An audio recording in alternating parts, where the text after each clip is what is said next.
Hello viewers, எல்லாருக்கும் வணக்கம். நாம் இந்த வீடியோவில் 24th டிசம்பர் 2025 மார்க்கெட் அப்டேட்டை பார்க்கலாம். அப்புறம் ஸ்டாக்ஸில் இதெல்லாம் டாப் கெய்னர்ஸ், இதெல்லாம் டாப் லூசர்ஸ், எல்லா டீட்டெயில்ஸும் நம்ம இந்த வீடியோவில் பார்க்கலாம். ஃபஸ்ட் வந்து மார்க்கெட் அப்டேட்டை பார்த்துடலாம். நிஃப்டி பார்த்திங்கன்னா 35 பாயிண்ட் வந்து விழுந்துருக்குது. ஒரு 2 நாளாக நிஃப்டி வந்து ஏறக்குறைய வந்து ஃப்ளாட்டாக தான் வந்து க்ளோஸ் ஆகுது. வந்து கொஞ்சம் வாலட்டிலிட்டி இருந்தாலும் க்ளோசிங் வந்து பெரிய அளவுக்கு சரிவோ இல்லை பெரிய அளவுக்கு ரேலியோ இல்லாமல் ஓரளவு ஃப்ளாட்டாக தான் வந்து நிஃப்டி க்ளோஸ் ஆகிட்டுருக்குது.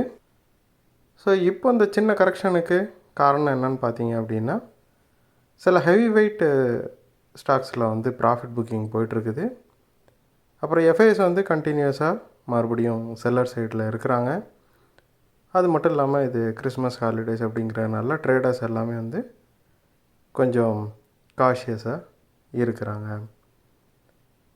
அப்புறம் இந்தியா விக்ஸ் பார்த்திங்கன்னா 9.16 இருக்குது. ஸ்டில் வந்து விழுந்துக்கிட்டே தான் இருக்குது.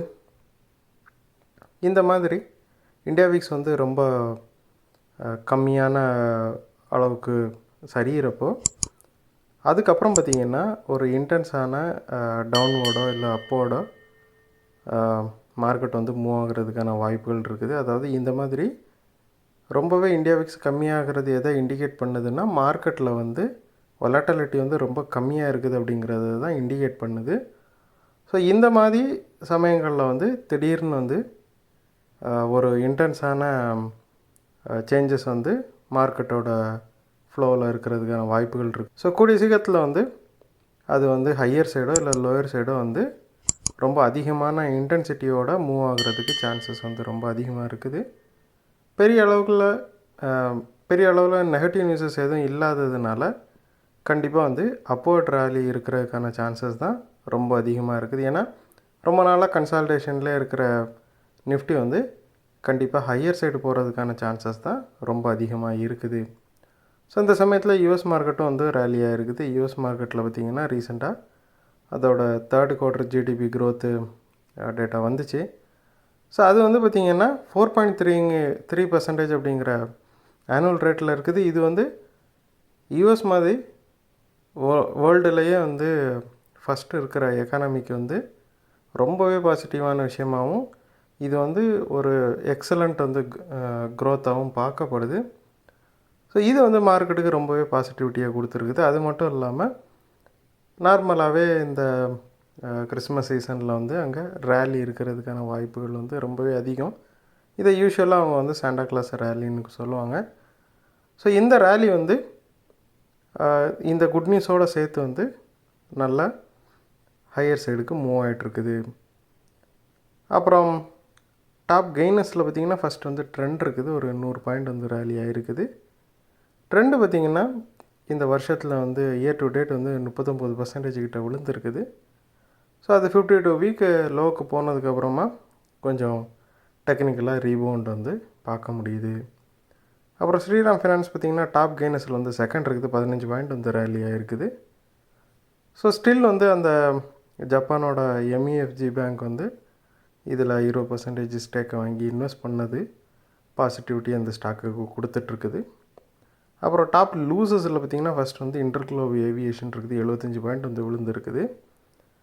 ஸோ இது வந்து ரீசெண்டாக ரேலி ஆகிட்டு இருந்துச்சு. இப்போ மறுபடியும் ஒரு சரிவை சந்திச்சிருக்குது. இதுக்கு ரீசன் என்னென்னு பார்த்தோம் அப்படின்னா, கவர்மெண்ட் வந்து புதுசாக 2 ஏர்லைன்ஸுக்கு என்ஓசி கொடுத்துருக்கதா சில இன்ஃபர்மேஷன்ஸு வந்து பார்க்க முடியுது.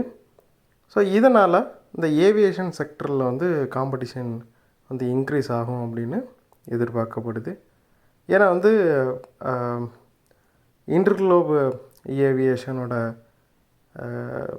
அந்த ஏர்லைன்ஸ் கம்பெனி வந்து இந்தியாவில் வந்து பெரும்பாலான அளவுக்கு லோக்கல் ஃப்ளைட்ஸை வந்து அவங்க தான் ஆப்ரேட் பண்ணுறாங்க. ஏறக்குறைய 65% மேலேன்னு வந்து சொல்லப்படுது.